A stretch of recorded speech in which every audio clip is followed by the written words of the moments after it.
नमस्कार मंडळी, मी अंकिता. स्वागत आहे आपल्या नवीन व्हिडिओमध्ये. आणि आज मकर संक्रांत आहे. सर्वांना मकर संक्रांतीच्या खूप खूप शुभेच्छा. तर आम्ही पोहोचलो आमच्या गावाला सकाळी. एवढी पण सकाळ नाही आहे, म्हणजे 10, 10:30, 11 वाजले होते आम्हाला जाता जाता. कारण आमच्या गावची यात्रा आहे, सो आम्ही यात्रेसाठी गावाला आलेलो आहे आणि संक्रांत पण आहे.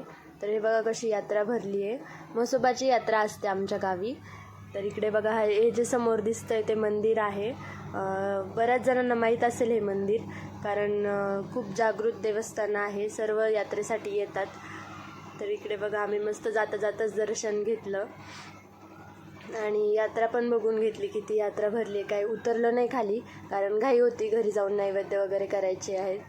सो मग वेळ पण नव्हता. सो लवकर घरी जायचं होतं. डोला आजारी असल्यामुळे आम्ही जरा उशिरा आलेलो आहे, नाही तर कालच येणार होतो. हे बघा, इथे असं प्रकारे मंदिर आहे. सकाळ आहे, ऊन आहे म्हणून खूप काही गर्दी नाही. आणि एक ठिकाणी थांबलो होतो नारळ घेण्यासाठी. हे बघा, असे छोटे मोठे स्टॉल लागलेले आहेत. इकडे बघ डोलो, तू काय घेतलं दाखव. माझ्या डोलोला लई ताप आलेला आहे गो बाई, बिचारी. हा ना बाळा, काय झालं तुला? हा, आपण कुठं आलोय सांग. कुठे आलो? पाणीपुरी द्यायला.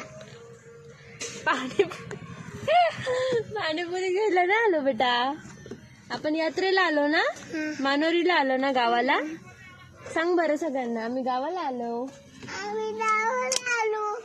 इकडे मागे यात्रा भरली आहे. हे बघा, इकडे सगळी यात्रा भरली आहे. आम्ही एक ठिकाणी थांबलोय आता नारळ घेण्यासाठी. आता घरी जाऊन नैवेद्य बनवायचे. मग तोपर्यंत हो बेटा. हे बघा हंबा, बघा तुम्ही पण बघा सगळे, है ना.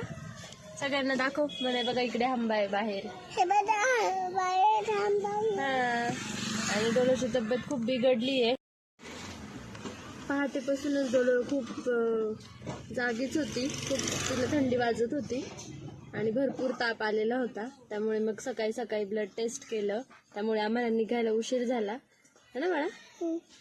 आणि ब्लड टेस्ट तसे नॉर्मल आहे, पण WBC कमी झाला आहे तिच्या. सो मग तितकंच आता ट्रीटमेंट तशी डॉक्टरने सांगितली आहे, ती करतोय, है ना बाळा. त्यामुळे तिचा ताप खूपच आहे. त्यामुळे आम्ही दुपार झाली आम्हाला येता. आता घरी जाऊन स्वयंपाक करून नैवेद्य ठेवायचे सर्व देवांना. आणि आमच्या इकडे सगळ्या देवांना नारळी फोडतात, पण मग 15 ते 20 नारळ फोडावे लागतात. खूप सारे मंदिर आहे, देवी आहे, सर्व आहे, आणि सगळीकडे नैवेद्यही ठेवायला लागतात. सो डोलोचे बाबा जातील, ते सगळं करतील. आणि आता डोलोला मी पहिले औषधं देऊन झोपी लावणार आहे घरी गेल्यावर, कारण तिचं तोंड खूपच सुकलंय. आणि मग आम्ही संध्याकाळी येऊ दर्शनाला, बहुतेक, नाही तर मग उद्याच येऊ. पण मग चाललंय असं की डोलोला पण निवांत दर्शन होईल. संध्याकाळी तशी गर्दी राहते, पण बाकीच्या मंदिरांमध्ये पण डोलोला घेऊन जायचं चाललंय. सो बघूया मग, हो ना बाळा. तुला पण जायचं ना बाप्पा करायला, हो ना.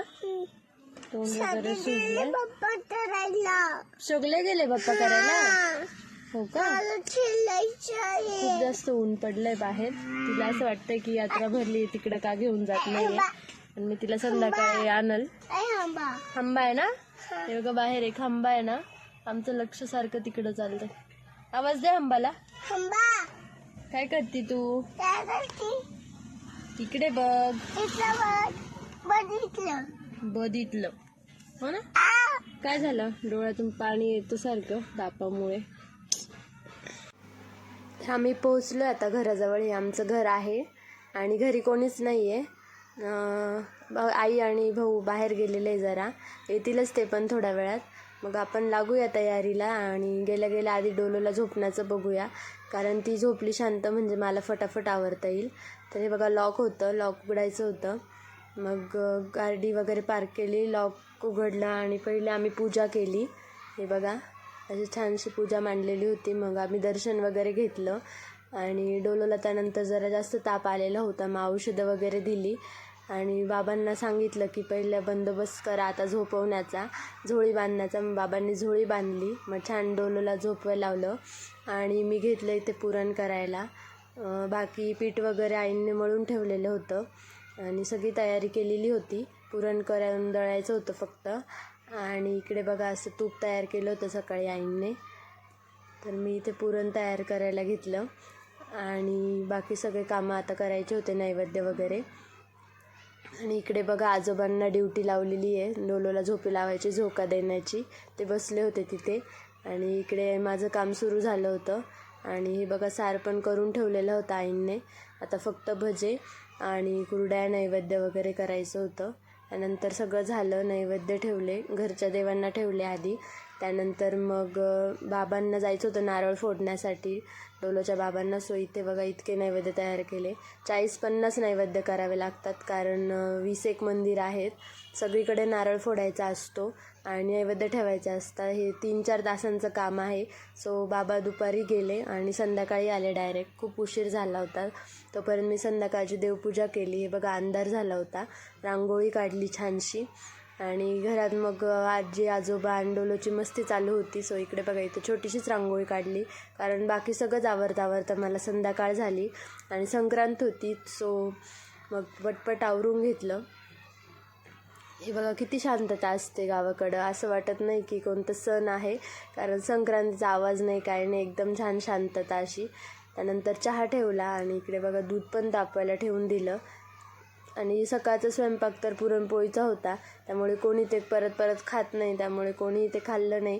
सो मला दुसरा स्वयंपाक करायचा होता. आणि डोलो आजारी असल्यामुळे 2 दिवसापासून माझं जागरण होत होतं. ते बघा मी इतकी थकली होते ना, आणि माझे डोळे पण एकदम लाल लाल आणि असे काळे काळे दिसत होते. पण मग आता डोलो आजारी असल्यामुळे काय करणार. सो मग वाटाणा बटाट्याची भाजी केली. इथे खाली पीठ मळून घेतलं आहे. त्यानंतर आम्ही सर्वांना तिळगुळ वाटले आणि अशा प्रकारे संक्रांत झाली आमची. आणि गावात जायला वेळ नाही मिळाला. सो उद्या जाऊ. Stay tune.